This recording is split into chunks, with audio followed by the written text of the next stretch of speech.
नमस्कार मित्रों, मैं अतुल मिश्रा, आपका दोस्त और टीएफआई का फाउंडर। वाह, सच बोलने की कीमत हमसे वसूली जा रही है। हमारे YouTube का रीच दिन ब दिन गिरता जा रहा है।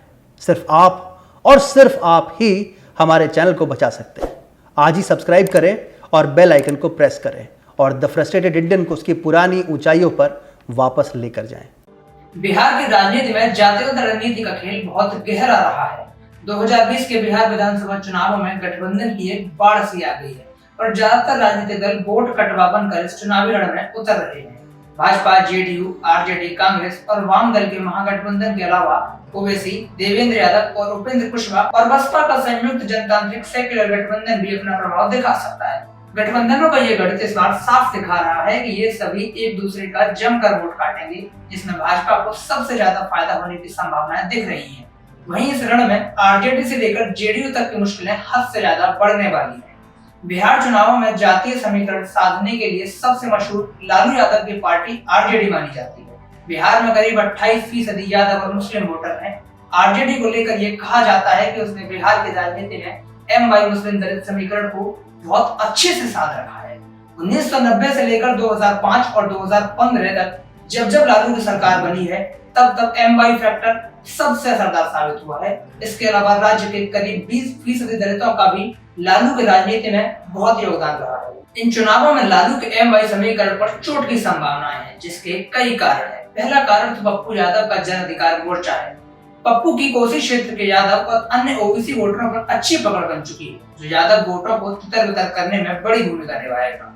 यही नहीं, ओवैसी की पार्टी एआईएमआईएम का बसपा और आरएलएसपी और पूर्व केंद्रीय मंत्री देवेंद्र यादव के साथ गठबंधन आरजेडी के पूर्व मुस्लिम वोटरों को अपनी तरफ लाने के साथ ही दलित वोटों को भी कैप्चर कर सकता है। इसके साथ ही सीमांचल के यादव वोटों पर भी देवेंद्र यादव की अच्छी पकड़ होने के कारण यहाँ भी लालू यादव के वोट बैंक में अच्छी सेंधमारी हो सकती है, जिसके चलते इस बार लालू के एम फैक्टर के अलावा उनके बड़े दलित वोट बैंक पर भी चोट लग सकती है। लालू के ये कटे हुए वोट नतीजे को अधिक प्रभावित कर सकते हैं। इसके अलावा रामकृपाल यादव समेत बीजेपी के पास कई बड़े पिछड़ी जाति के नेता हैं जो आरजेडी के वोट काटने में अहम हो सकते हैं। इससे न केवल बीजेपी के वोटों में बढ़ोतरी होगी, बल्कि उसका दायरा भी पिछड़ी जातियों की ओर बढ़ेगा। जीतन राम मांझी जैसे दलित नेता भी महागठबंधन को छोड़कर एनडीए में शामिल हो चुके हैं। तो इस चुनाव में दलित वोटों का बिखराव एनडीए और सीमांचल में बसपा गठबंधन के पक्ष में होने के आसार हैं, जो कि महागठबंधन के परंपरागत वोट बैंक के लिए झटका माना जा सकता है। एलजेपी ने इस बार बगावती रुख अख्तियार करते हुए एनडीए से किनारा कर लिया है। उसका सारा विरोध केवल और केवल जेडीयू और नीतीश से है।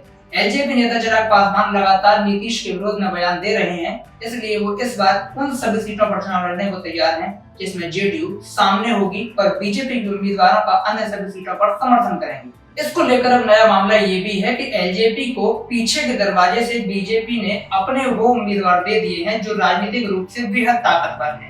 इस कारण ये संभावनाएं भी बन रही हैं कि जेडीयू के सामने बीजेपी समर्थक एलजेपी को समर्थन देंगे, जिससे नुकसान केवल और केवल जेडीयू और नीतीश कुमार का होगा और एलजेपी बिहार के राजनीति में एक बड़े गेम चेंजर की भूमिका में सामने आ सकती है।